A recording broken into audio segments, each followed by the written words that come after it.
aqui nos estúdios com o jornalista Maurício Rebelato, nascido e criado aqui em Ibirubá, né? De uma grande quantidade de amigos, um círculo de amizades muito extenso. Trabalhou na Unimed, teve, né, uma presença dentro da comunidade muito marcante. E foi para o jornalismo, foi para a televisão. E hoje, depois de encerrado um ciclo aí de 10 anos na RBS TV, de iniciado outro no SBT, o Maurício aceitou o convite de vir aqui contar um pouquinho dessa história, né? E é claro que a gente vai buscar mais alguns elementos durante a entrevista aí, porque nós temos muita curiosidade de saber como é essa vida, né, na frente de uma câmera e chegando nas casas das pessoas, né, de todo o Brasil. Maurício emplacou reportagens aí que rodaram, né, em horários nobres do jornalismo, como o nosso programa da noite, aí, o Jornal Nacional, né, a gente lembra de várias pautas. Então, Maurício, muito obrigado, cara. Seja bem-vindo aqui à Rádio Cidade e à redação do Jornal Alto Jacuí. Boa tarde. Boa tarde, Andrei, Camargo, boa tarde a todos, que alegria. Obrigado pelo convite, boa tarde a você que nos acompanha pela rádio, também pelas redes sociais aí da Rádio Cidade. É uma satisfação estar aqui hoje nesses microfones. Lembrava hoje pela manhã que já estive nos microfones da Rádio Cidade numa época em que morava aqui em Ibirubá ainda. Então, que bom poder estar aqui às vésperas do Natal, né, dessa data tão importante, que a gente volta para nossa família. Tem muita gente, ontem de noite circulava aqui por Ibirubá, quanta gente de fora que retorna para a cidade nessa data tão importante, né? Que bom estar aqui, então, podendo conversar um pouquinho, trazer algumas histórias aí dessa mais de uma década de jornalismo, chegando até a casa das pessoas, assim como a rádio, a televisão tem essa importância muito grande, né? De chegar até a casa das pessoas. A gente diz, né, que sempre a diferença é que a televisão tem imagem. Hoje o rádio também já chega com imagens através da casa das pessoas, né, através da parte digital. Então, 2 meios de comunicação muito importante. Vamos conversar, com certeza vai ser uma conversa bacana aqui nos microfones da Rádio Cidade. Bom, depois da saída da Unimed, você fazia ali também já uma parte na comunicação. Acho que era um trabalho misto, né, Maurício? Não era só na comunicação. O que você fazia lá?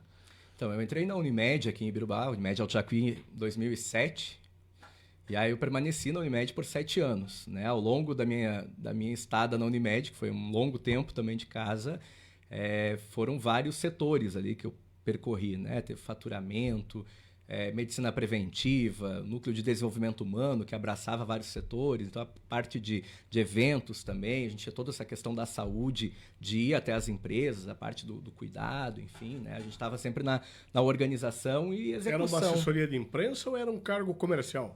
A primeira parte era todo esse trabalho mais voltado para a saúde ali. Quando eu me formei, em 2012, janeiro de 2012, então a empresa me puxa mais para essa parte da comunicação, né? A partir Paulinho já estava lá? Paulinho, com certeza, já era. Paulinho foi um dos meus professores lá na Unimed. Figura conhecida, carimbada lá dentro do setor de comunicação, né? Eu já estava lá no setor. E aí uma parte eu trabalhei mais diretamente ligado à diretoria da Unimed, né, na parte da assessoria deles, e depois com a imprensa como um todo, né? Foram na parte mais da comunicação mesmo, embora tivessem outras atividades, foram uns 2 anos e meio ali também na parte da comunicação da Unimed. Maurício, com a permissão do Aldrey aqui, a gente tem um costume, né? Tem muita gente que não conhece, os jovens, a juventude, né? Quem é o Maurício? Da onde vem? De que família é aqui de Ibirubá? Conta um pouquinho aí dos teus familiares. A gente conhece teu pai, tua mãe aí e tal, né? Mas diz pra quem não conhece o Maurício. Quem é o Maurício aqui de Ibirubá? Beleza, então. Eu sou Maurício Rebelato, tenho 33 anos. Nasci e me criei na localidade do Pinheirinho, aqui em Ibirubá. Minha família... Beira do rio lá? Na beira do rio Pinheirinho. Especificamente quase em frente à usina lá da Coprel, então muito próximo ao rio Pinheirinho mesmo. E... me criei vendo aquilo lá como um ponto turístico da cidade, né? Tinha muito orgulho de dizer que eu morava lá perto da usina, né? Até hoje é um ponto turístico. Até hoje, com certeza, importante, né? E me criei por lá, família Rebelato, né? A família do meu pai, né? Seus 8 irmãos. 8 irmãos? 8 irmãos. Ele mais 7 irmãos, eles eram entre 8 irmãos, né? Família da minha mãe, a família Ubesse. Ela e mais 3 irmãos também, nascidos, criados todos lá. Então eu moro no Pinheirinho, né? Fico lá até meus 14, 15 anos. Teu pai, o Marino? Moacir. Moacir. Marino, meu tio. Marino é teu tio. Marino, meu tio. Moacir, eu sou filho do Moacir e da Leoni. Moacir Rebelato, a Leoni Anísio Bessi Rebelato. Sou irmão da Cláudia. Italiano puro. Italiano puro, Bessi Rebelato, aí uma junção. E sou irmão da Cláudia, né? E que hoje a gente mora, toda a família mora aqui, então o pai ainda se reveza, volta, como a gente tem as lavouras lá, né, que ele acaba trabalhando, então fazendo esse bate e volta sempre daqui para o Pinheirinho. Mas eu morei no Pinheirinho até os 14 anos, quando eu venho para a cidade para estudar. E, bom, primeiro estudava lá, né, tinha a escola lá na frente do salão do Pinheirinho, então a gente tinha um envolvimento muito grande com a comunidade lá. Né, o pai e a mãe sempre nas diretorias da comunidade, do clube de mães, então envolvimento... eu me criei assim nesse meio de envolvimento com lideranças, assim, então sempre gostava de estar participando dessas coisas, né? Já junto à veio igreja, de casa essa liderança veio de aí. casa, né? De estar junto à igreja, ajudando bastante, me criei lá nas festas de comunidade, então toda essa participação muito forte, ainda enquanto criança e adolescente. Aliás, eu acho que talvez mais atrapalhava, mas queria estar ajudando. E felizmente a comunidade lá do Pinheirinho sempre me recebia muito bem, né? Me dava essa liberdade para estar ali no meio das coisas que estavam acontecendo. Estudava ali na escola, em frente ao salão da comunidade. Hoje a escola não funciona mais. Depois ainda estudei um período no Rincão Seco e depois na Fazenda Itaíba, lá na Escola Joaquim de Moura. E eu venho em 2014, 2015 para a cidade para trabalhar na Unimed, aonde eu fico por 7 anos na empresa. E com esse sonho, era um sonho, eu digo assim, de ser jornalista, de ser da comunicação. Eu lembro, tem episódios meus, criança, que eu lembro, eu brincando de apresentar programa, eu achando que estava na televisão, fazendo enquanto que estava com o microfone. Isso é igual para todo mundo, eu também Olha, apresentei muito programa. Né? É legal, porque vem, né? A gente vem traz isso assim traz muito isso, forte. Eu lembro que eu escutava rádio em casa, lá no interior, né? Embora estou falando aí de 20 anos atrás, mas tinham certas dificuldades. Era diferente. Era diferente de hoje, né? A internet ainda não era o que era hoje, né? Para ter o primeiro computador em casa foi 10 anos, eu tinha 12 anos, eu acho. Então hoje a gente já nasce, as crianças já nascem com telefone, então é muito diferente. E eu lembro que eu escutava a rádio e pensava, nossa, que magnífico, chega aqui, assim, né? E sem entender como é que funcionava. Então, tudo isso, eu via a televisão, tudo isso vai ficando no imaginário da gente, né? E aí eu venho para essa cidade, no 3º ano, para estudar, faço ensino médio aqui, mas no 3º ano, com aquelas visitas de feira de profissões, né? Nesse momento, eu acabo realmente dizendo, não, é isso que eu quero, né? E aí, a partir disso, então, eu ingresso no curso de jornalismo, faço jornalismo na Universidade de Cruz Alta, concilio enquanto trabalhava aqui na Unimed, e aí voltava todo dia, né? Depois concluo, então, a graduação ali, e sempre com esse sonho de trabalhar na televisão, né? Não queria rádio? Não, nesse momento não. Eu era focado em televisão. Eu lembro o primeiro dia de universidade, de curso, os professores entravam, se apresentam, por que escolheu o curso? Porque eu quero trabalhar em televisão. Era o meu foco, assim, parecia só aquilo. E aí... Eu me formo e é muito difícil de entrar, assim, né? Nos veículos de comunicação. E aqui, o que a gente tinha mais próximo era a RBS TV. Né? Cruz Alta, na época, tinha né? Cruz Alta, tinha Passo Fundo, Santa Rosa. E Juí também, né? E Juí tinha sucursal. Então, eu lembro que eu tento ali por 2 anos entrar e não consigo entrar no Grupo RBS, que eram os mais próximos, né? Eu era novo ainda, talvez não queria sair daqui ainda, enfim, foi esse caminho. Então, o que eu pensava? Bom, eu preciso estudar. Né? Eu sempre o estudo para mim sempre foi, eu sempre era meio CDFzinho assim da sala, né? Era o líder da turma sempre, era aquele que estava sentado, uma água, por favor, Camargo, sentado lá nas cadeiras da frente, assim, enfim, era muito focado. Muito de estudar, muito focar. E aí eu pensei, bom, então vamos seguir estudando, já que eu não consigo trabalhar na área, vamos estudar a área. Então eu faço uma especialização em televisão por mais 2 anos, e aí surge esse convite para então finalmente entrar na televisão. Fui para uma vaga temporária em Santa Rosa, lá na terra da Xuxa, né, Santa Rosa. E era uma experiência temporária, e na época eu lembro que foi uma decisão difícil, porque eu estava há 7 anos na Unimed, né, estava no setor, trabalhando naquilo que eu queria, que era na área da comunicação. E saí, então, para essa experiência de 3 meses lá. E aí começa essa trajetória na televisão lá pela região noroeste. Era algo que não tinha certeza que daria certo. Evidentemente, nada na vida tem, né, Maurício? Mas para você era uma vaga temporária.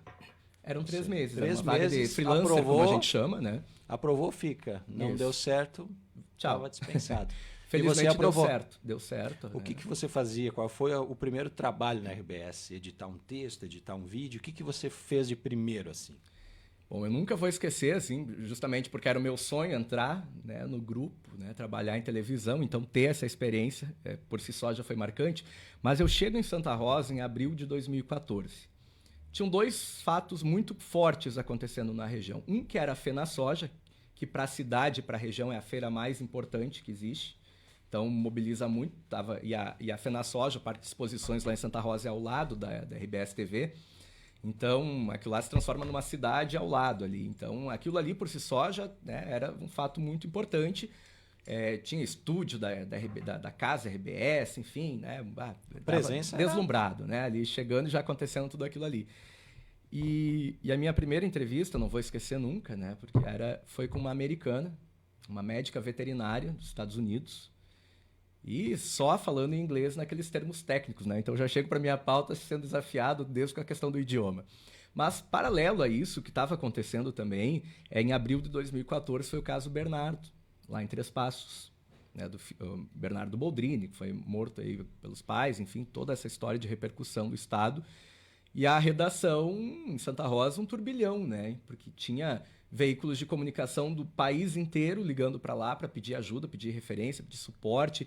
A Globo, como um todo, desembarcando ali na região, né? Os colegas de Porto Alegre todos ocupando e indo para ali. Então eu chego em meio àquilo lá, tudo acontecendo assim. Então, obviamente, eu ainda não tinha experiência, né? Digamos assim, em televisão.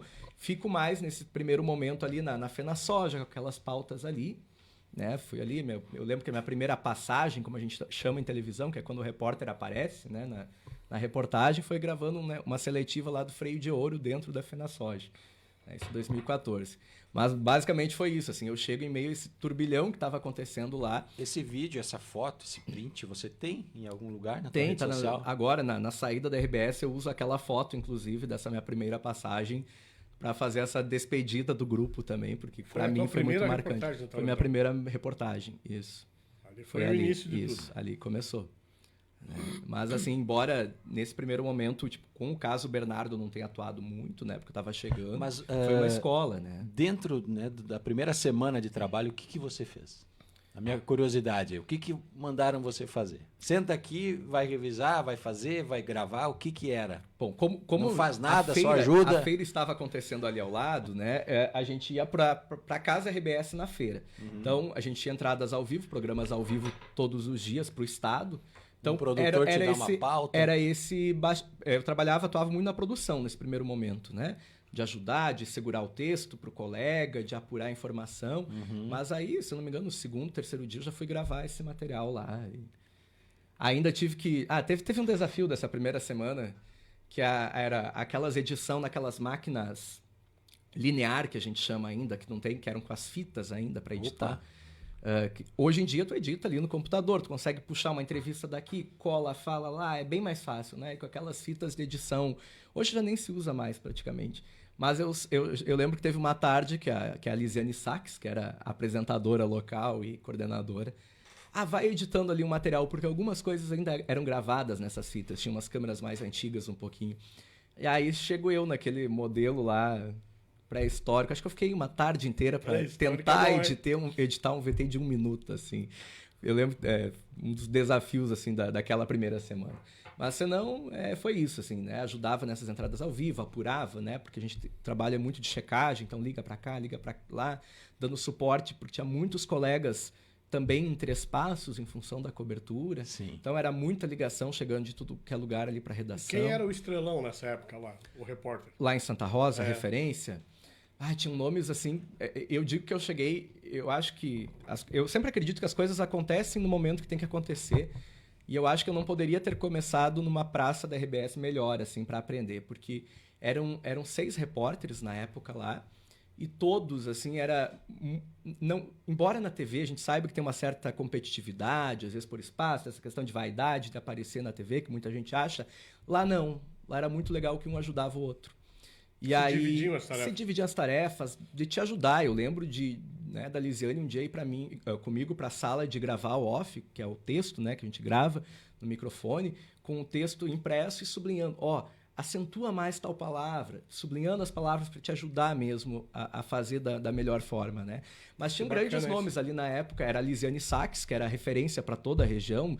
Lisiane ficou o quê? 30 anos, eu acho, de RBS. Depois a Maristane Vayan, que era o nome referência para o RBS Notícias também, 16 anos de RBS. A Bruna Colossi, que hoje está no SBT. A gente trabalhou 3, 4 anos juntos ali. Tinha o Gelson Weyer, enfim, a Grace Matos, muitos colegas que hoje nem atuam mais em televisão, mas que na época eram muito importantes para a região ali. Então, tive grandes professores lá, e isso ajudou muito, assim. Tu tinha um câmera específico? Tem uma equipe, né? Tem uma equipe. É o repórter, um câmera e tem um diretor ainda. A gente... Eu digo sempre que em televisão a gente não faz nada sozinho, né? A gente precisa de uma equipe. Se o cinegrafista não gostar de ti, digamos assim, e quiser te derrubar com a imagem... Né? Tu precisa muito, a televisão tu precisa imagem, né, para as coisas acontecerem. Então eu sempre brinco assim, se o fulano não gostar de ti, as coisas já não andam, né? Porque tu precisa de uma equipe para trabalhar. Então naquela época, né, 10 anos atrás, e hoje como é que é ainda, né? É o repórter e o cinegrafista, né? É a equipe, é a dupla. Hoje saem os dois, às vezes, dependendo se é uma pauta muito produzida, muito elaborada, precisa de ajuda, vai alguém, um estagiário de jornalismo, um produtor junto, mas basicamente é a dupla, né? O jornalista, o repórter e o cinegrafista. É quase um casamento ali, porque com o passar dos anos, geralmente tu fica naquele mesmo horário trabalhando com aquela pessoa e... Vira um parceiro. Vira um parceiro, assim, ele acaba te conhecendo pelo olhar, tu tá lá no meio da pauta, tu faz um sinalzinho com o olho, ele já sabe o que quer dizer, o que tem que flagrar, captar de imagem, né? Tu não trabalha nada sozinho, assim. Mas a pauta é discutida antes. Sim, nós temos... isso era prática na RBS, agora no SBT é assim também, tem as reuniões de pauta, né? Tu oferece o conteúdo. Na RBS nós tínhamos reuniões diárias, né? O dia anterior tu discutia o jornal local do dia seguinte, para combinar as pautas, planejar. A gente tem esse assunto, tem aquilo lá, enfim. E os repórteres sempre tiveram muita liberdade para escolher os assuntos, as pautas, assim. Sempre foi um processo muito livre, assim, de tu sugerir o assunto, tu já levar um assunto que tu acredita que tem potencial, né? Porque a gente sabe das diferenças, por exemplo. Às vezes até isso é legal a gente falar, porque às vezes as pessoas não entendem. Por que sei lá, talvez aqui em Ibirubá tem uma ação muito bacana num bairro. Mas por que será que a TV não vem mostrar? Né? E aí, às vezes, as pessoas nos ligam lá, né? ou até uma ação, às vezes a gente, né, vai, quando a ação é bacana. Mas, por exemplo, tem um buraco na rua tal, aqui em Ibirubá. Daí vai. Por que a RBS não vem mostrar esse buraco aqui na minha rua e mostram... Porque tem uma questão do alcance, né? A televisão, ela tem um alcance regional, estadual muito maior. Então, as pautas, elas precisam alcançar o maior número de pessoas possíveis, né? Precisa ter uma abrangência maior. Então, o que a gente fazia nesse momento quando as pessoas... A gente entende que o buraco lá na rua era um problema para aquela rua, para aquela pessoa que ligou. Mas aí entra a importância dos veículos de comunicação da cidade, né? O rádio, o jornal, o portal de notícias local, que consegue dar maior visibilidade, às vezes, para esses problemas, consegue cobrar já direto da prefeitura ali na sua cidade e resolver aquele problema, né? Então, às vezes, tem essa questão de alcance, de relevância, que muitas vezes as pessoas não entendem. Por que mostram tais coisas e não mostram outras, né? Justamente por isso, assim, pela relevância. Agora, por exemplo, se surgir a pauta que tem buraco em toda a rua de Ibirubá, aí a gente já tem um problema maior, que está afetando uma comunidade inteira. Estou citando aqui exemplo de buraco, né, que é algo que chegava muito para a gente. Então, essas sugestões chegam muito da comunidade, as pessoas nos ligavam bastante para sugerir pauta, pelas próprias redes sociais da gente, né, Facebook, Instagram, as pessoas mandam muita sugestão, WhatsApp da redação. Então, essas sugestões iam chegando. E aí, cada repórter, pelas suas afinidades com as pautas, já vai abraçando. Eu pego essa, eu vou ver isso aqui, esse assunto fica comigo. E vai montando o jornal. Então, tinha essas reuniões diárias para planejar o jornal do dia seguinte, né? E aí é uma construção. E aí sempre, na manhã, durante a manhã inteira, tu fica atrelado ao factual, que é aquilo que acontece de imediato. Aconteceu um acidente, aconteceu uma operação policial de manhã, que são assuntos que estão acontecendo naquele momento que a gente chama de factual. Então, a gente acaba, também as equipes que trabalham nos horários de manhã acabavam se se distribuindo para aquilo ali e já ia para o Jornal da Manhã. No SBT não é diferente, né? Embora hoje eu fique em Santa Maria, né? Diariamente eu estou sugerindo as pautas para os editores de lá, se discute, né? De que forma que dá para trabalhar isso, que elementos dá para trazer, enfim, acho que vale, esse assunto não vale, enfim, tem essa discussão. Você continua como repórter ou tá como... Não, continuo como repórter, isso. Maurício, vamos seguir na linha do tempo ali, 2014, né? Você entrou em um momento em que a RBS estava bem, você percebia que existia recursos, que existia estrutura, ou já havia ali um movimento de baixa, de queda, né? De enxugamento? Eu não chamaria de baixa, de queda. Assim, a empresa, como várias outras empresas, passou por vários momentos de reestruturação. E o próprio digital veio muito forte na RBS. Assim, ao longo dos anos, se anunciou muito investimento na parte digital, né? E isso, obviamente, trouxe cortes de equipes, né? Em outros setores, não só reportagem, por exemplo, a exibição. Hoje, as exibições, que eram profissionais que ficavam a noite inteira na TV, o dia inteiro, as 24 horas, para colocar os anúncios, as publicidades no ar, hoje é tudo por Porto Alegre.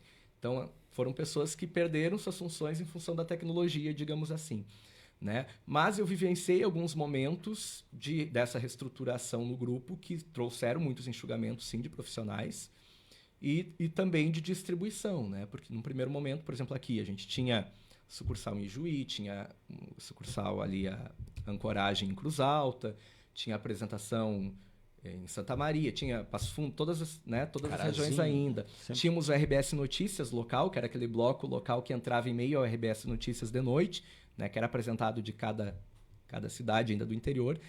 E o primeiro corte, se eu não me engano, foi o RBS Notícias, né? Foi tirado aquele bloco, era um bloco de 3 minutos, que tive essa experiência de apresentar também, foi muito legal, assim, lá em Santa Rosa.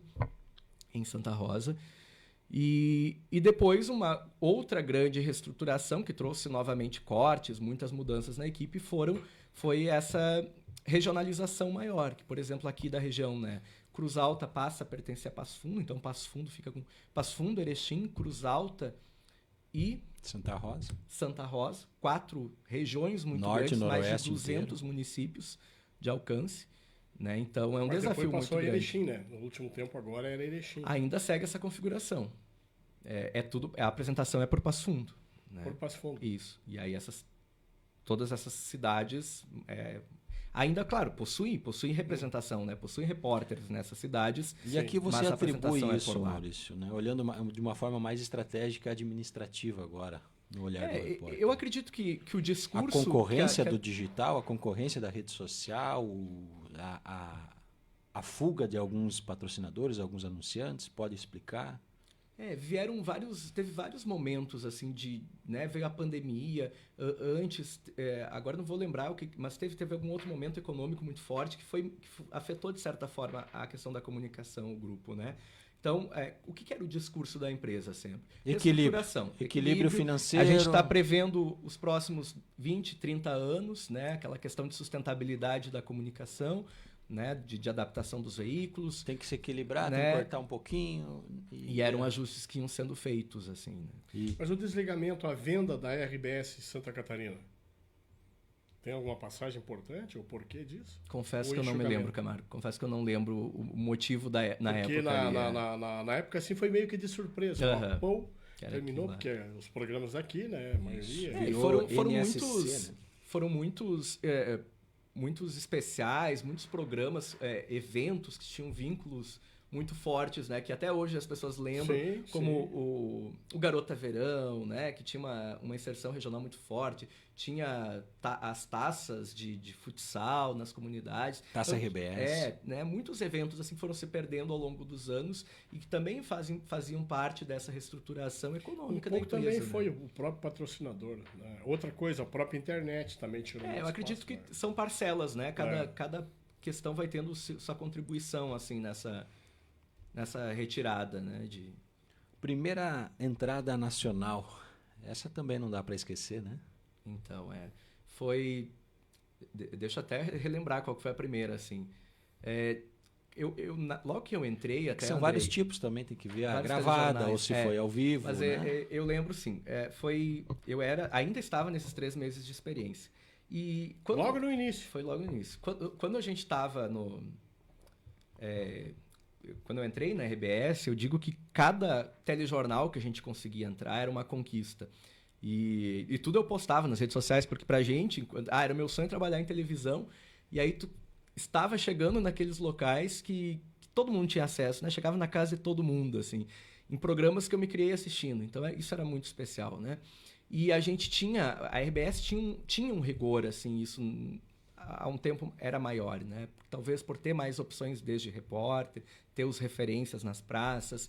Então, era para você conseguir entrar... Não estou dizendo que um telejornal é mais importante que o outro, mas tem uma questão de audiência. A gente sabe das importâncias que cada jornal carrega. Então, para entrar na época no Campo e Lavoura, que era o domingo, foi o meu primeiro estadual que eu consegui entrar.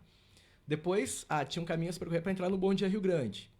Já entrei no Bom Dia Rio Grande. Então, agora a gente vai trabalhar para entrar no Jornal do Almoço, Estado. Da boa tarde para a Cristina. Depois, para entrar no RBS Notícias, que é o jornal mais difícil, era o jornal mais difícil de se entrar no Estado. Né? Pelo rigor, pela qualidade, por ter esses repórteres referências. Do tempo também, né? Do tempo ser mais curto, então é menos material boa que a entra, pauta. com certeza. Então, era uma construção já para se entrar no Estado, né? Nos telejornais do Estado. E aí, só que o que aconteceu para a entrada nacional? Obviamente, também tem todo esse rigor, mas como a gente estava com as equipes todas em função da FenaSoja, naquela primeira semana que eu entro, e os principais repórteres lá em Três Passos, para a cobertura do caso Bernardo, no mesmo ano, em 2014, deu uma enchente muito grande em toda a fronteira ali da Argentina, que pega todos os municípios ali, os portos, Porto Xavier, Porto Veracruz, Porto Lucena, todas aquelas cidades do noroeste ali, da beira do Rio Uruguai. E liga a produção, era do Globo Rural. O Globo Rural diário ainda, né? Não era só os domingos. 6 horas da manhã. Todo dia. E liga a produção do Globo Rural. E eu digo... eu tô começando... Acho que era a minha segunda semana lá.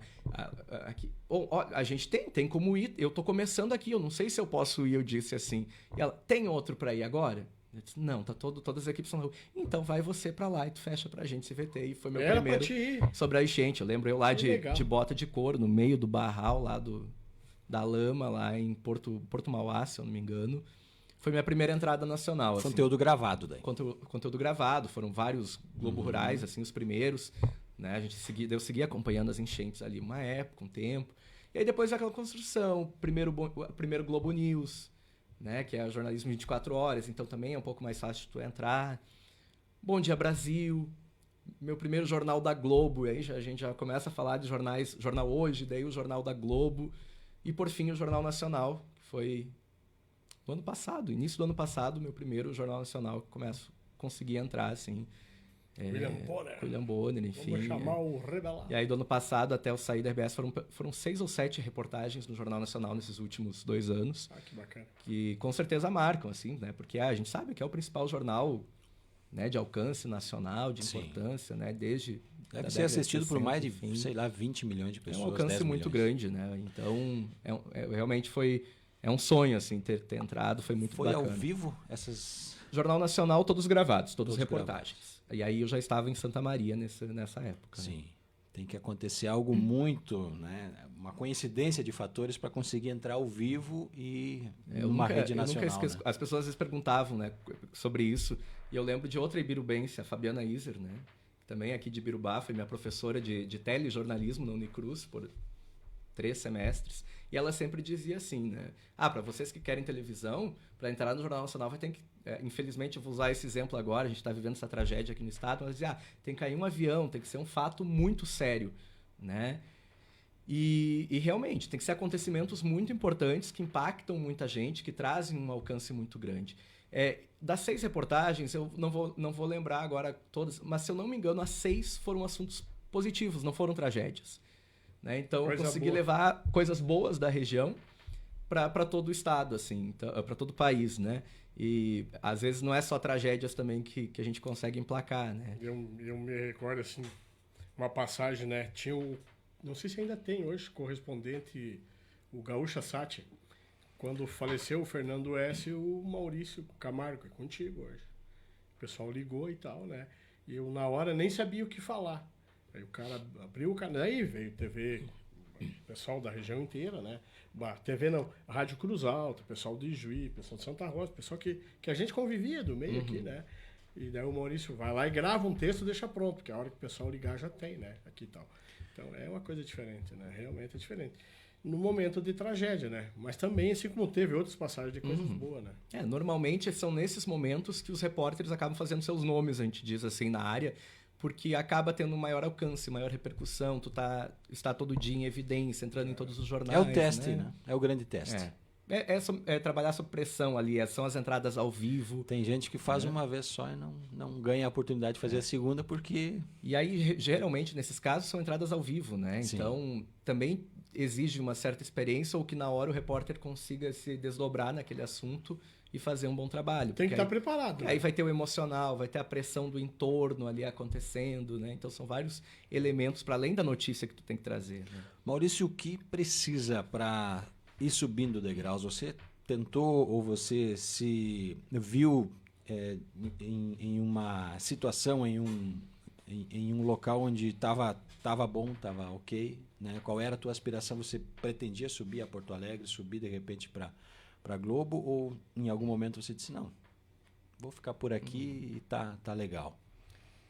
Nesse momento eu queria ficar pela região pelo seguinte, assim, eu tive convites para ir para Porto Alegre, para ir para outras praças da RBS, isso falando enquanto estava na RBS ainda, mas por questões de logística, questões de distâncias de casa e financeiras, para mim nunca tinha sido atrativo e eu não aceitei os convites, né, ao longo desses anos.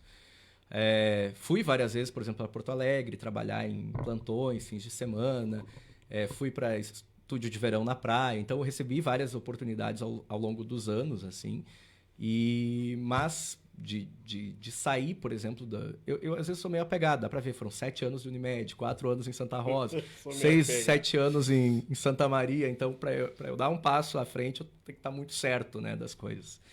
E recebi 2 convites, inclusive, para coordenar praças da RBS no interior, assim. Mas por esses ajustes financeiros de logístico não foi interessante, eu não aceitei.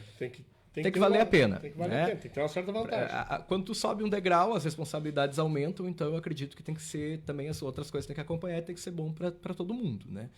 E tem que ser bom para ti também.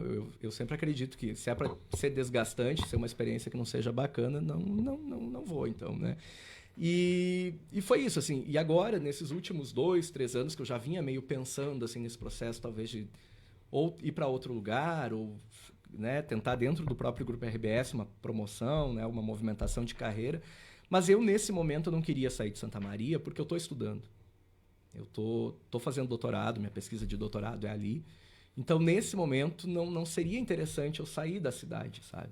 Então, eu queria permanecer ali. Foram 2 anos de mestrado, agora 3 anos já de doutorado, 5 anos. Eu preciso ficar mais 1 ano e meio, eu digo, pelo menos ali em Santa Maria. Só que chegou a um ponto, assim, que algumas questões internas já não estavam me agradando mais. Tinha toda essa questão de trabalho que é puxado na nossa área, que a gente chama que a gente sabe, de fim de semana, de feriado, né? Então, 11 anos, assim, eu digo, às vezes, sem feriados, com escalas de fim de semana, tudo isso foi pegando, assim. Além de chegar a um ponto que eu estava muito estagnado, né? E eu gosto de desafios, às vezes, né? de receber provocações, assim.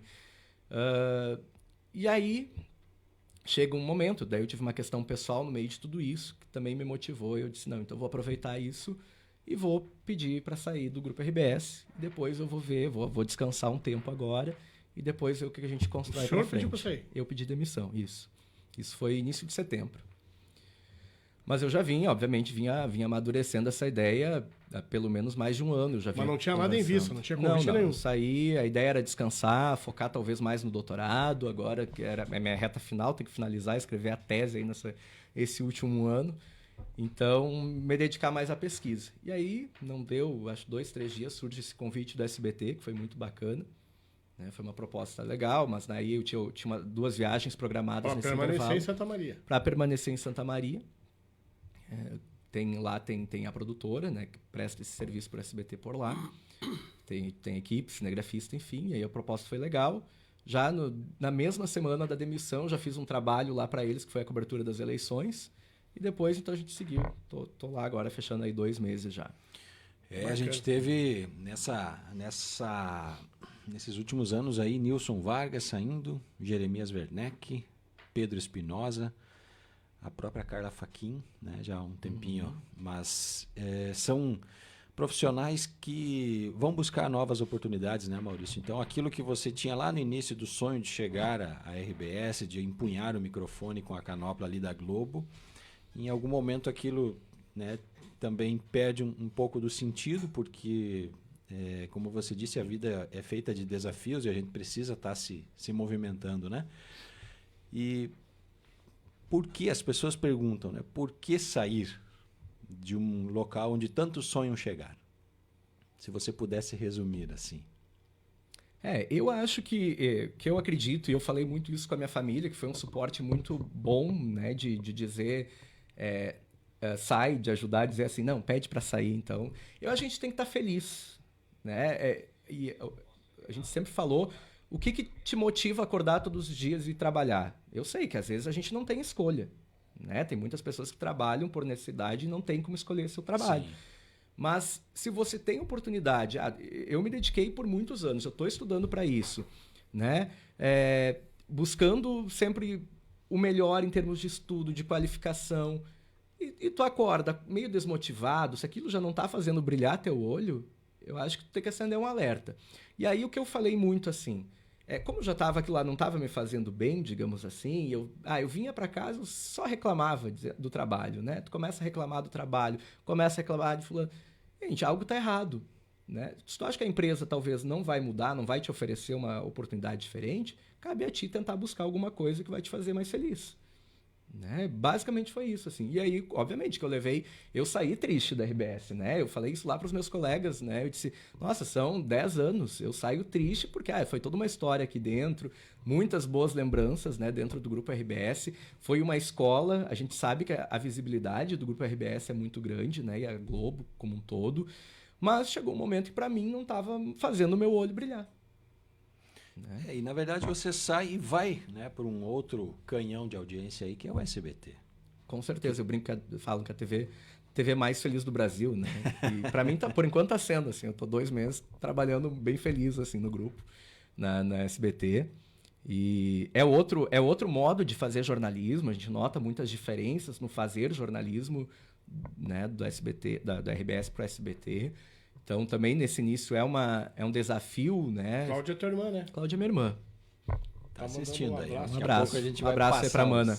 Tem um monte de gente aqui, tem um monte de gente. Que legal, que legal. Leonir Fior também, o Leonir José Knop, a Cláudia Bessi, Marcele Refati... Tem muita Fonseca, gente. E não para de chegar a mensagem. Que legal, que bom. Eu fico muito feliz, assim, porque quando, né, a própria Rádio Cidade ali noticiou a minha saída, depois acho que a contratação no SBT, vendo a quantidade de comentários, né, de gente desejando sucesso pra gente, assim, isso é muito legal, né? Foi uma das maiores postagens do ano. Que bacana, que bom saber quantidade disso. De alcance e repercussão, né, engajamento. Você imaginava, Maurício, que tivesse, assim, tantas pessoas que te acompanham, que de alguma forma torciam por você ou que estavam ali percebendo os passos, né, aquilo que você fazia? Sabe que eu fico muito feliz assim com isso, Andrei. Eu acho que esse reconhecimento, os contatos, as pessoas são maiores do que tudo, assim, a gente tem que carregar as boas relações com todo mundo. É a herança que eu saio de Birubá com isso, assim, por exemplo, eu saí da Unimed numa boa, né? Eu tento que esses desligamentos sejam numa boa. Deixa a porta aberta. Né? Deixa a porta aberta. Eu tento, eu nunca fui de briga, por exemplo, né? Eu tento ser numa boa com todo mundo, respeitando todo mundo. E essa construção acho que eu fui conseguindo fazer aqui junto à comunidade de Birubá, sabe? Em todos os círculos, em todos os lugares que eu passava, atuando às vezes como voluntário aqui e ali, ajudando. Muito relacionado isso vem da tua criação, você falava. Vem disso, claro. O pai e a mãe sempre se dedicaram à comunidade, assim. Então, enquanto eu estava aqui, era isso que eu procurava fazer. E aí, seja na escola, seja, né, nos grupos, assim, vários nomes que tu leu ali, são pessoas que eu me relacionei aqui por anos, assim, né, de amizade, enfim.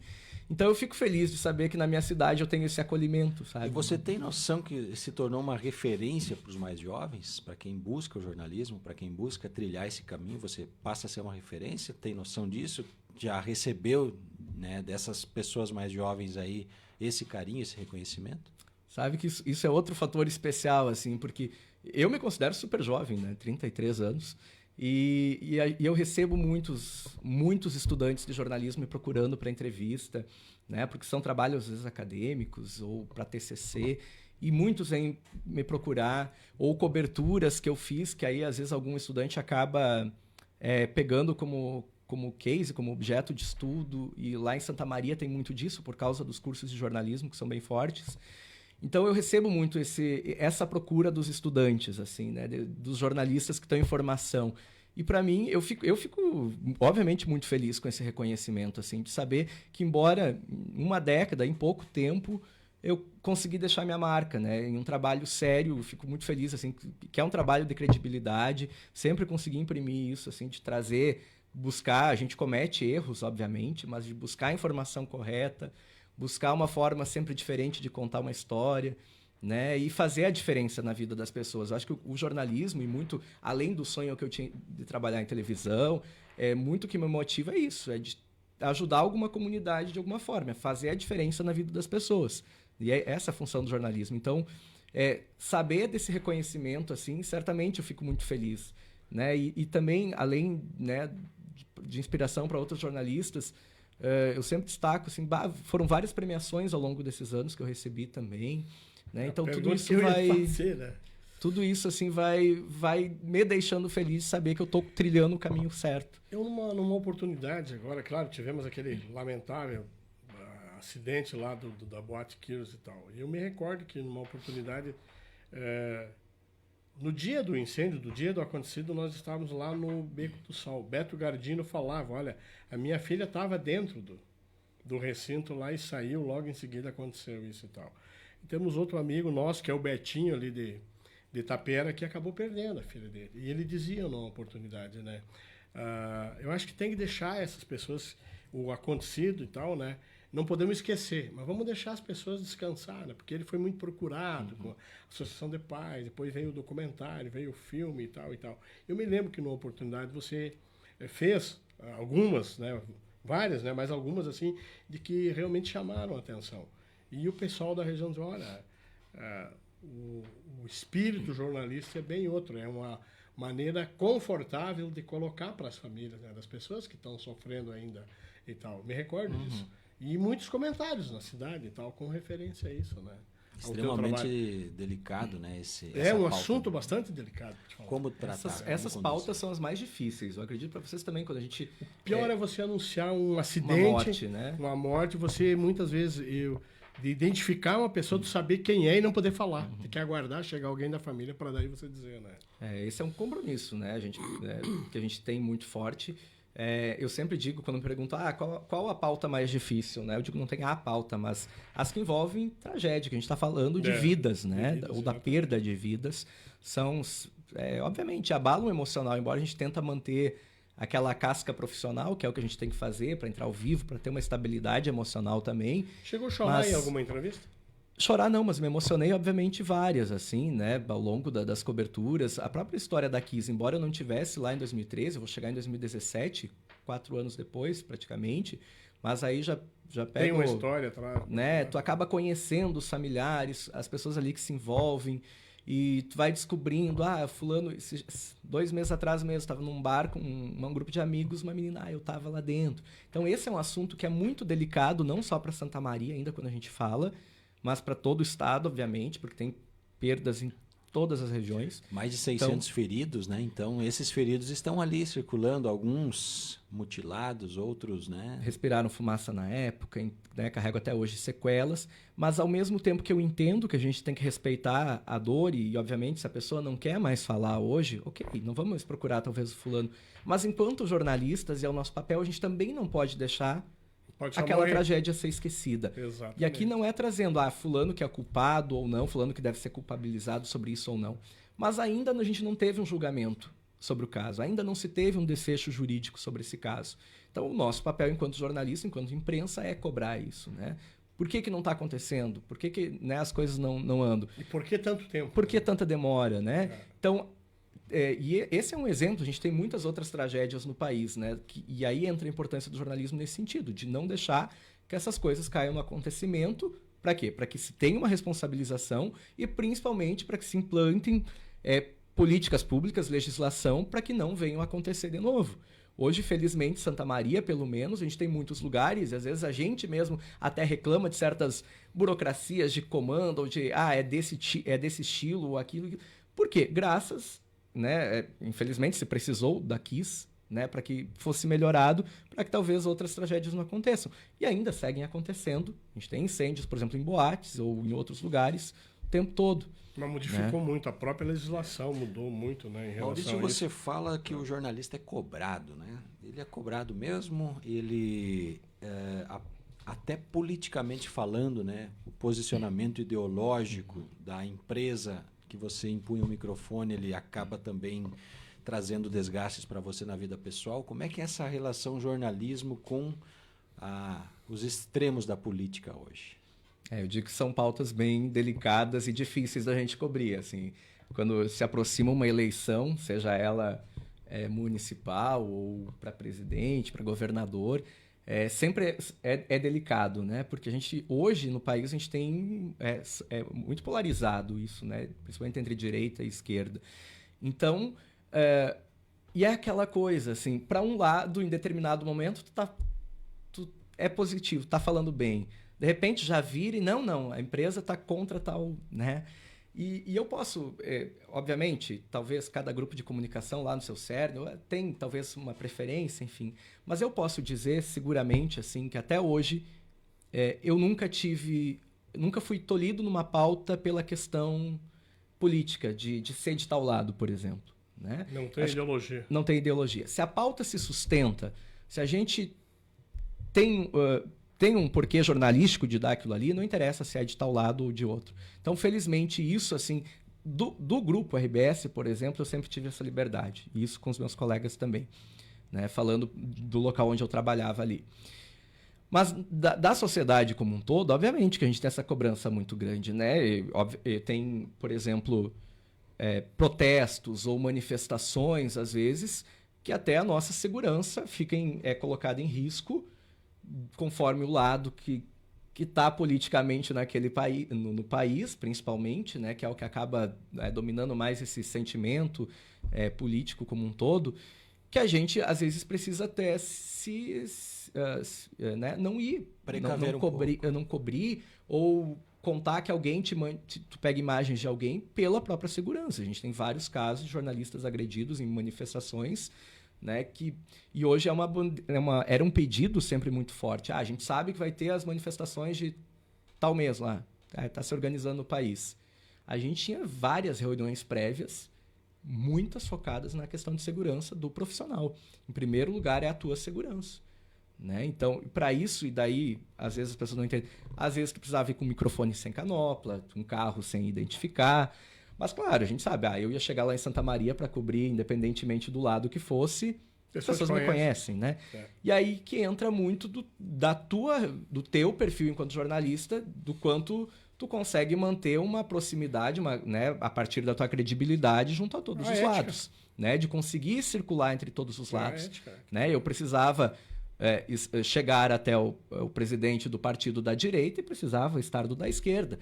Então eu preciso transitar entre todos os lados, né? Então, a gente tem essa cobrança da sociedade muito forte, principalmente quando se fala em política. Aqui não é diferente, né, André? Aqui não é diferente. Passamos por um período aí Mas agora. aí vai muito do perfil, eu acho, do profissional também, de conseguir transitar, de criar uma boa relação com todos, né? Talvez não é o que eu concorde, né? Mas eu tô lá para mostrar o que está acontecendo naquele momento. Profissional. Né? Então vamos à sessão abraços aqui. A Lesliane Bertoldo manda os parabéns ao Maurício. Muito sucesso a você, você merece. O Itamar Fiorin também diz que você é um baita profissional. A Marjore do Nascimento bate palmas aqui para você. A Estela também está te mandando os parabéns. A dona Leoni Rebelato está mandando aqui um alô. A Nádia Terezinha Giacomoli também manda os parabéns para você.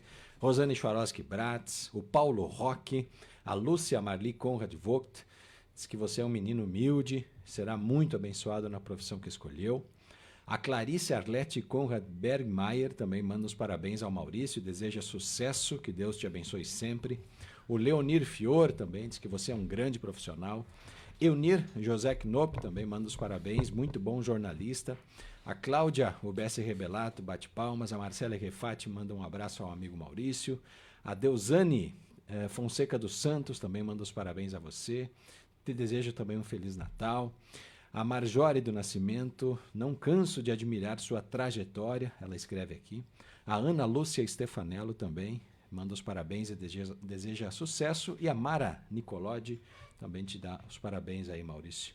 Obrigado a todos também, um abraço muito grande. A gente vê nomes, amigos queridos, conhecidos, também a minha mãe, minha irmã, que mandam um abraço bem grande, que estão lá na escuta, o meu pai. A família é a base de tudo aí também. Eu acho que a tua mãe é a grande incentivadora dessa carreira, aquela que está sempre tirando print, manda no grupo, né? O Maurício aparece, ela compartilha o grupo do WhatsApp, ela está sempre te incentivando, mesmo que você não saiba ou não acompanhe, mas a tua mãe é uma grande incentivadora, cara, e ela não deixa nada passar assim despercebido, né? Então, eu queria que você falasse quem foi, primeiramente, lá atrás, né? A inspiração para você entrar no jornalismo, para além daquela própria que você tinha, né? A aspiração própria, mas tinha um ídolo, tinha alguém que você se espelhava na TV. Eu quero ser que nem aquela pessoa. E quem foi, então, esse ou essa pessoa que te incentivou, né? O torcedor. Eu costumo brincar aqui no quadro Baú do Esporte, aquele que estava na tela lá, né? Vibrando, torcendo em cada jogada. Bom, olha, as minhas referências do jornalismo, assim, eu lembro localmente aqui, pela proximidade, o nosso querido, né, saudoso André Rebelato, a voz dele, aquele potencial quando ele estava na rádio, assim, sempre me chamou muita atenção. Então, ele era um grande amigo, assim, desde a época para entrar na Unimed, na época ele também foi um grande incentivador. Então, localmente aqui eu tinha ele como uma grande inspiração, né? E aí, nacionalmente, tinham nomes, né, de repórteres, o próprio Bonner, assim, sempre era um grande espelho, né, um dia eu quero estar no Jornal Nacional, por exemplo, né? Então, eram nomes... E localmente, né, no Jornal do Almoço, assim, eram vários, né? Mas tudo isso... e outra, localmente aqui, a própria Fabiana Iser foi uma grande inspiração e incentivadora, né, durante toda, para entrar na graduação, depois na graduação também, me ajudou muito. E em casa, assim, a família, a mãe está sempre compartilhando tudo mesmo nas redes, assim, né, ela está sempre nas redes, mas eu fico muito feliz, assim, com todos, com meu pai, com o Moacir, com a mãe, a Leoni, com a minha irmã Cláudia, porque os três são suportes, são incentivadores muito grandes, assim. Eu tenho uma foto que eu guardo, que mostra muito esse carinho, porque o pai não é muito das redes sociais, né? Mas a mãe tá ativa ali em todos. E tem uma foto que tô eu na televisão, uma reportagem minha, o pai sentado no canto da TV, a mãe no outro e os dois, cada um com o celular, tirando uma foto ao mesmo tempo da televisão. Então, isso me emociona, assim, porque saber que eu tenho esse apoio em casa, né? E isso vai nortear todas as minhas decisões, né? Eu sempre compartilho, eu sempre pergunto para eles, né? O que vocês acham disso? Né? Em todos os momentos. Então, esse apoio foi muito grande, desde a graduação, enfim, desde pequeno, sempre incentivando. Não, vai lá, se é o que tu acha que é o melhor para ti, vai, faz. Sabe que tem o apoio aqui em casa. Então, sou muito grato, assim, a eles sempre por tudo. Né? E não se esqueça que tem a lavoura aqui no Pinheirinho, que um dia tu vai ter que assumir aqui. Esse é um desafio lá com o pai, né? O que vai ser o pós, né? O pai já tá com 60 e poucos anos, tá jovem ainda, mas tem que se pensar nisso, né? Na sucessão. Tá casado, tá solteiro? Não, tô solteiro. Me dedicando ao trabalho, aos estudos bastante.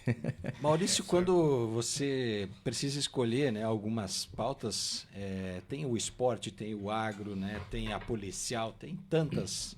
Qual é editorias. Qual é a que mais te dá prazer ou que mais te interessa, né?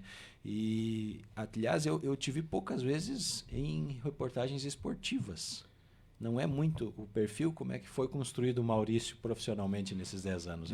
Eu digo que o esporte, tu tem que ter além de ser um jornalista, tem que ser um jornalista e ter o dom pro esporte, né? Porque tá no lugar certo, onde tem esporte. É um perfil diferente de cobertura. Hoje em dia eu vejo o esporte, principalmente na televisão, muito É uma forma criativa que vai muito para o entretenimento também, né? Então é uma forma diferente, mais solta, mais à vontade. A gente vê, por exemplo, aí né, tanto no SBT Esportes, no Globo Esporte, brincadeiras. É uma forma diferente de se contar aquela história, né? E eu sou mais sério. Eu sou o jornalista mais sério. Né? E esse era um pedido sempre. Vamos tentar desconstruir um pouco esse Maurício, esse perfil mais hard news que a gente chama. Né? E é do meu perfil, eu sou assim. Então, as reportagens que envolviam ou a economia, saúde, assuntos cotidianos do factual, o problema da comunidade, eu adoro estar nesses. Assim. Tem preferência? Não tem uma editoria específica. Né? Mas, geralmente... Qual é a mais fácil e qual é a mais difícil de fazer? Eu digo que o factual, aquilo que está acontecendo, por exemplo, de manhã, e que tu tá naquele horário para fazer, é mais fácil porque está ali acontecendo. Então, deu, sei lá, é um evento hoje de manhã, ou é um acidente, tu vai chegar lá, vai ouvir aquelas fontes, constrói a reportagem, né? Embora a televisão tu trabalhe com a questão do tempo, né? Sempre te cobrando ali. Mas o factual eu acho fácil de fazer por causa disso, assim. Embora às vezes tu não saiba o que está te esperando, né? Porque é sempre meio de surpresa, assim, é um protesto logo de manhã, aconteceu tal coisa em tal lugar. Mas tu vai ali, as pessoas estão ali, então isso... Porque como o tempo é um inimigo, no rádio também não é diferente, a gente tem horário para entregar, né, tal matéria, tem que estar no ar tal horário. A famosa deadline. Né, o deadline. E na televisão isso é muito, muito forte, assim. Por quê? Porque além de tu captar, tu tem que escrever teu texto, tem que baixar as imagens, tem que editar a imagem, tem que acreditar, botar os nomes, enfim, é todo um trabalho depois. Então o tempo é muito forte. Mais difícil é administrar o tempo? Tu tem que ter esse controle também, né? De saber tal horário tem que estar saindo daqui, enfim. Mas aí, terminando tua pergunta, o factual acho que é a mais fácil, assim, por isso. Né? Não precisa uma grande produção, tu vai ali. Mas em termos de editoria, Camargo, acho que não tem, assim, te dizer, tal coisa é mais difícil. Por exemplo, assuntos que voltados para a economia, às vezes são chatos, né? E eu digo, aí tá o papel, às vezes, do jornalista de traduzir aquilo lá, deixar mais acessível, né? Então, tem questões, às vezes, mais jurídicas, mais na área da saúde ou na economia, que tu tem um desafio maior de pesquisa, de tentar traduzir. Às vezes, os teus entrevistados são extremamente técnicos também. Então, tem que dizer, olha, tem que pensar que lá, assistindo, tem gente de todas as classes sociais, todos os níveis de escolaridade. E a gente precisa falar que a pessoa que mora lá na vila, que não tem estudo, consiga entender isso. Né? Então, às vezes, o desafio grande da reportagem é isso. Eu digo, traduzir o assunto para todo mundo. Né? Mas, em termos de editoria, eu fiz várias de esporte, mas assim não era o meu chão. Embora hoje eu goste muito de praticar alguns esportes, assim. Não é em termos de cobertura, não, mas eu acho muito por causa disso, desse perfil mais sério, assim, para os assuntos, né? Bacana. Então tem mais abraços aqui, o Éder dos Santos, a Lucinda Schneider, o Maír de Quadros, a Irene de Moura Scapini, meu conterrâneo do Pinheirinho, ela escreve aqui. Mário Martins, um abração, amigo do Pinheirinho. A Marlise Baleste também está te mandando um abraço. O Éder dos Santos, muita gente aqui. Maurício, para a gente ir encaminhando aí os destaques finais, o futuro do Maurício, né? O que você se vê fazendo daqui 5 anos, daqui 10 anos? Então, eu tenho... hoje, estou há 2 meses no SBT, que foi esse novo desafio que veio, né? Que tá sendo uma experiência muito, muito legal, assim, muito bacana. Mas, assim, o meu foco futuro, talvez não seja abandonar a televisão, mas a televisão não é o meu principal foco hoje que eu vejo para o futuro, assim, né? O que eu venho me dedicando e construindo aí se for somar, já são mais 10 anos de estudo, né? É talvez a parte acadêmica, né? Eu gosto muito da área acadêmica, de pesquisa, né? E aí, quem sabe, futuramente, né, se dedicar à parte acadêmica mesmo, virar um professor na área. E é para isso que eu estou estudando, né? Eu fiz especialização, fiz meu mestrado lá na Federal em Santa Maria, tô fazendo doutorado ainda, né? E aí o foco futuramente é focar nos concursos, provavelmente, para tentar ir para essa parte mais acadêmica. Mas tem algo que eu falo isso desde que eu entrei na graduação, que um bom professor, ele tem que ter a vivência prática, né? Então eu acho que não tem como dissociar as duas coisas, né? Então eu sempre digo assim, que eu quero seguir atuando na prática jornalística em si, no fazer jornalismo, mas eu gostaria de poder ensinar também, né? De ter essa experiência. E hoje eu já estou tendo essa experiência, felizmente, né? Eu dou aulas também em algumas disciplinas numa universidade que é EAD, de jornalismo, então já vai ser, numa certa forma, uma experiência assim, didática, né? Mas meu foco é esse, assim, muito futuro, é concluir, final do ano que vem eu devo concluir minha pesquisa do doutorado. E hoje em dia, qualquer concurso da área de comunicação, tu precisa ter doutorado, né? São exigências, assim, se tu não tem, tu já larga lá atrás nas pontuações, enfim. Então eu quero ir muito para esse lado, né? Hoje meu objetivo é esse, eu estou estudando para isso, né? Vai virar professor de faculdade. Tem uma pergunta bem pessoal. Todo o jornalista, principalmente na tua área da televisão, tem sonho de escrever um livro? Já pensou nisso? Já tem pensei, projeto? já pensei, inclusive os resultados, né? Porque daí como tem essa parte acadêmica junto também, os resultados aí da minha dissertação, agora vem a tese pela frente, tem essa vivência jornalística, né? Tanta coisa para contar, quem sabe futuramente aí, né, Camargo? Legal. Aquela, como é que é? É plantar uma árvore, escrever um livro e ter um filho, acho que é as três, né? Então, quem sabe um dia. Pede pro teu pai que ele te diz. E nós estamos aí, né, há 2 meses do aniversário do jornal Alto Jacuí, 50 anos, Maurício. Você escreveu no jornal Alto Jacuí. Eu estava olhando aí alguns conteúdos que você compartilhou, né? Eu quero te convidar aqui ao vivo e a cores, né, para que você esteja conosco nas comemorações dos 50 anos do jornal Alto Jacuí e possa contribuir de alguma forma lá também, né? E aí a gente conversa depois e vê como. Mas que legal ver que o Maurício Rebelato também, né, em algum momento entendeu a importância de um jornal impresso. Não, com certeza. Eu não lembro, confesso que eu não lembro qual período, mas eu fui colunista do jornal por alguns anos ali, acho que pelo menos talvez uns 2 anos. Eu guardava todas as... Acho que até facilita, se não botaram fogo no jornal, ainda estão guardados lá, ou muitas edições que eu guardava, né? Recortava ali e guardava essas colunas, assim. E muitos assuntos da vivência, né? Na época, isso foi... eu acho que eu estava pegou um período de graduação, já me formei depois, ali eu não lembro 2011, direito. 12, Estava 13, finalizando, talvez ali a graduação. E eram muitos assuntos, às vezes, corriqueiros, mas também, sempre que podia, eu tentava trazer alguma questão da comunidade, algum problema, algum assunto que afetava a comunidade aqui, né? Porque era o espaço, né, que tinha. Então, que legal saber 50 anos, né? Um jornal tão importante para a cidade. Eu acho que os veículos de comunicação local têm esse papel muito grande para cobrar, para fazer as coisas acontecerem na cidade, né? Independentemente do lado que esteja governando, porque é o veículo que está próximo, são os profissionais que estão próximos da comunidade e do poder público, né? Então, aqui a gente tem uma proximidade muito grande para, né, para se acessar essas pessoas, Exato. encontrar os vereadores por aí, cobrar, né? Então, o veículo de comunicação local, eu acho que é um papel fundamental assim, para que as coisas aconteçam nas comunidades, né? E a gente tem que bater em cima, e tem que cobrar, né? Ah, mas tá dando paulada no governo. O nosso papel é esse, tem que cobrar as coisas. Eu digo, às vezes eu já ouvi isso. Ah, mas o que é bom tu não mostra. Eu digo muitas vezes, se a iniciativa é bonita, é bacana, a gente vai mostrar, está se destacando em relação ao Estado, uma iniciativa da prefeitura legal, vamos mostrar. Mas fazer o correto, fazer o certo, ter uma rua em condições, ter uma unidade de saúde, isso é papel do governo. Agora, as coisas estão acontecendo errado, é o nosso papel de cobrar. E eu sou desse, que fico cobrando. Né? Passou 6 meses, não se resolveu, temos uma pauta. Já faz meio ano, a questão não se resolveu. Então, acho que o nosso papel é muito esse, sabe? De ficar cobrando.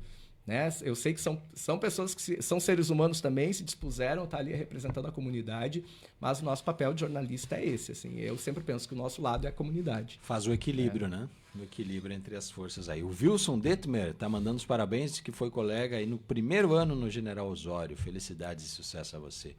E olha, Maurício, eu quero encerrar dizendo que, cara, foi muito legal esse bate-papo contigo. Eu não imaginava que você estudou, fez toda a tua base, né, inicial, aí, dos anos iniciais no interior. Foi no interior. As nossas eu escolas na do Escola interior Santa Catarina, aí. a professora Alzira, a professora Julieta, foram minhas bases lá. Aprendi muito com elas. Fiquei até a 4ª série, né, que era o que tinha na escola lá. Aí depois eu fui para a 5ª série no Rincão Seco. E aí, eu digo assim, parece que a gente vivia na idade tão pouco tempo atrás, mas umas questões tão difíceis. Eu lembro, Andrei, eu saía de casa uma época para estudar no Rincão Seco, e isso por causa de falta de linha de transporte público, de coletivo de estudantes, e aí é um problema que a gente tinha na época, né? Eu saía 4h30 da manhã do Pinheirinho para ir para o Rincão Seco e chegava quase 3 da tarde de volta em casa. era quase 2, 3 horas de estrada para chegar até a escola, sabe? Numa localidade praticamente vizinha, não tão distante. Então, e eu tinha o quê? 9, 10 anos na época, então aí eu acabei indo para estudar na Fazenda Itaíba, pertencia a Santa Bárbara do Sul, mas acabava sendo mais perto, né? Mas daí depois as coisas se melhoraram, eu voltei para o Rincão Seco, fui vereador mirim lá pelo Rincão Seco, então sempre gostava de estar nessa vida envolvido de alguma forma nas questões. Tem um pouquinho de política no sangue. O sangue da família e às vezes também fala alto, né? Fui vereador mirim na época, então depois eu venho, né? E sempre escola pública, né? Venho pro General Osório, faço todo o meu ensino médio no General Osório, fui presidente de Grêmio Estudantil. Até a 8ª série você fica no Rincão Seco daí. Eu não me lembro direito, não deu um ano lá na Fazenda Itaíba, daí se reorganizou as coisas por aqui, se eu não me engano. Transporte, e aí eu voltei pro Rincão Seco. Fácil. E aí o ensino médio eu faço todo no General Osório. E aí depois sigo trabalhando aqui, vou estudar em Cruz Alta. Sensacional, Maurício. Sensacional. Você pode ter orgulho da tua trajetória, olhar para trás e ver aquele Maurício lá dos 7, dos 8 anos de idade, né? Tudo que passou, tudo que precisou, né? Se esforçar, levantar cedo no inverno, ter todo esse desgaste, né? No transporte e as condições das escolas no interior, né? Que a gente sabe que são, infelizmente, não estão à altura, né? Daquilo que o contribuinte poderia receber e deveria receber. Então, hoje você escrevendo uma tese de doutorado para falar sobre jornalismo, que é uma área tão sensível e que hoje, inclusive, Cruz Alta fechou o curso de jornalismo, né, por não ter ali tantos interessados, porque tem que se dedicar, né? Jornalismo não é flores, eu digo, muitos embora espinhos a televisão, aí. as pessoas perguntam muito desse glamour da televisão, de estar em frente às câmeras, de conhecer, às vezes, os artistas, os grandes nomes do jornalismo, mas para além de tudo isso, os bastidores nem tudo são flores, né? Como a gente fala, assim, tudo. Tem muito perrengue, né? Muita batalha, assim, né? Chegou uma pergunta que é bem interessante, legal. Obrigado a esse amigo. Não vou revelar quem é, mas é teu amigo. Pede para ele. O pessoal lá faz maquiagem, passa batom, como é que é? Tem sim. Como muito legal. A gente trabalha, as pessoas perguntam muito isso. Por quê? A gente trabalha com imagem, né? Claro. E tu vai pro vídeo. Então, aquele pozinho para tirar o brilho da testa, assim. Aquela olheira. As mulheres se preparam mais, né? Tem, às vezes, um salão, faz maquiagem e tal, mas a gente, os homens, geralmente um pozinho ali, uma basezinha, com certeza, né? Dá aquela disfarçada. Né? Sensacional. E deixo aí o espaço para você desejar, né? E deixar a sua mensagem final, enfim, Maurício, para a comunidade que te ouve nesse momento. Bom, primeiro quero agradecer a vocês pelo convite. Fazia tempo, né, que a gente falava de estar aqui nos microfones da Rádio Cidade, conversando também. Então, agradecer a vocês. Importante que se registre que não foi por negativa do Maurício que ele esteve, que demorou tanto para ele vir, né? Mas é porque tem coisas aí nos bastidores que acontecem, né? Inclusive o Maurício, para poder dar uma entrevista, né, enquanto profissional do Grupo RBS, tinha que pedir autorização. Né? Isso, a gente é um contrato de exclusividade, como a gente chama, então tem toda uma questão Querer burocrática você queria por trás, atender a com todos, certeza, né? Mas, Então agora eu tenho um pouquinho mais essa liberdade, né? Então sempre que precisarem, que possível, quero estar mais próximo também aqui da comunidade, de certa forma contribuindo. Tenho mais tempo agora também para isso, mais essa liberdade. Mas quero agradecer a vocês por esse convite, dizer que é uma honra voltar aqui, porque lá por 2013, 2014, eu tive já um programa de rádio aqui junto com outros componentes do grupo de jovens do bem, da paróquia Nossa Senhora de Lourdes. Então, todo sábado de tarde, a gente estava aqui nos microfones da Rádio Cidade. 10 anos depois, 10 anos depois, retorno aqui. Que satisfação, assim. Mas quero aproveitar para agradecer, né, todos que estão ouvindo, todos os comentários feitos, mandar um abraço para todos. Vejo grandes nomes ali de vários amigos aí ao longo desses anos. Dizer que é uma alegria sempre voltar para Ibirubá, é uma cidade que eu gosto muito, é uma cidade que eu falo muito bem quando eu não estou aqui. Quando me perguntam aonde fica, para além de dizer um pouquinho para lá de Cruz Alta, eu procuro falar muito bem de Ibirubá, né? Eu acho que a gente tem que...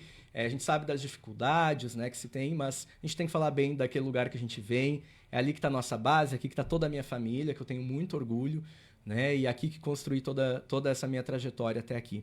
Então, agradecer a todos, desejar, aproveitando, estamos aí às vésperas do Natal, desejar para você de casa um Feliz Natal, que seja uma noite, principalmente hoje, né? E amanhã o dia todo, de renovar as esperanças num amanhã melhor.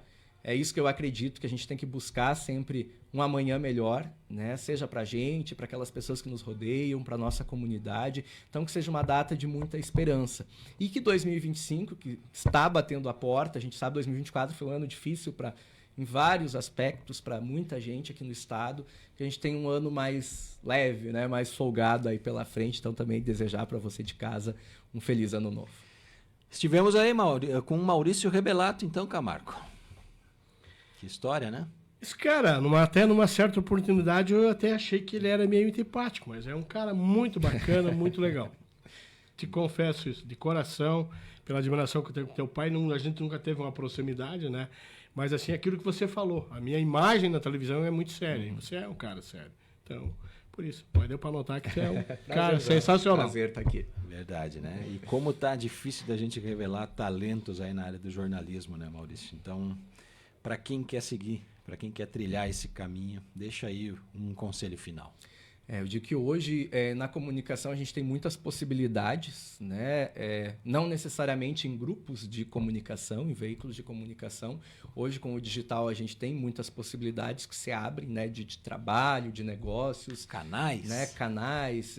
Hoje em dia, muita gente se achando jornalista, inclusive. Eu sei que não precisa mais diploma para ser jornalista desde 2009, mas eu defendo muito a formação em jornalismo, né? Então, tem muita gente que se acha jornalista, enfim, e às vezes não contribui muito para, às vezes, pior os debates e causa mais ruídos na comunicação do que agrega. Então, eu acho que tem muitas possibilidades hoje. A gente hoje, embora eu seja um repórter de televisão, eu trabalho, e o próprio contrato de trabalho ele já vem em meio multimídia, porque a gente trabalha para todos os veículos, né?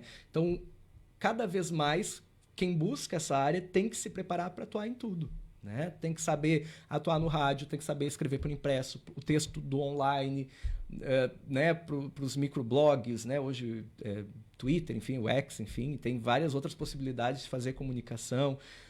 A linguagem do selfie muito forte, que é através dos vídeos, né? No Instagram. Então, tem muitas possibilidades, tem campo. Não é uma área fácil, não é uma área de muito prestígio financeiro e até, às vezes, de reconhecimento, porque a gente sabe que, embora uma parcela da sociedade acredite muito na força da gente, tem muita gente que tem um descrédito muito grande também. Mas, ainda, o que me deixa sempre feliz é saber que, em episódios como as tragédias, um episódio da pandemia, ainda o que mais se busca, onde mais se busca informação, onde as pessoas mais depositam credibilidade são nos veículos tradicionais. Quando o bicho aperta, é lá que se busca a informação. Então, isso ainda me traz esse conforto na nossa área. Óbvio que a gente precisa ir se adaptando, né? Os próprios veículos tradicionais vão passando por essa adaptação em função do digital. Não sei, talvez que vem pela frente ainda, né? Mas dizer assim, acredite, estude, né? Eu acho que o estudo é fundamental em todas as áreas. Na nossa, estar buscando qualificação, nem se fala. E acredite, assim, se tem um sonho, busque. Eu tinha um sonho, busquei, consegui realizá-lo. Então, acreditando, se dedicando, não desistindo no primeiro não, a gente consegue aquilo que a gente quer. Sensacional. Bacana. Com essa mensagem a gente finaliza então a nossa entrevista, agradecendo todos que estiveram acompanhando. A partir de agora ela fica disponível para você acessar novamente na íntegra na Rádio Cidade Birubá e também no canal do YouTube do jornal O Alto Jacuí. São 13 horas com 53 minutos.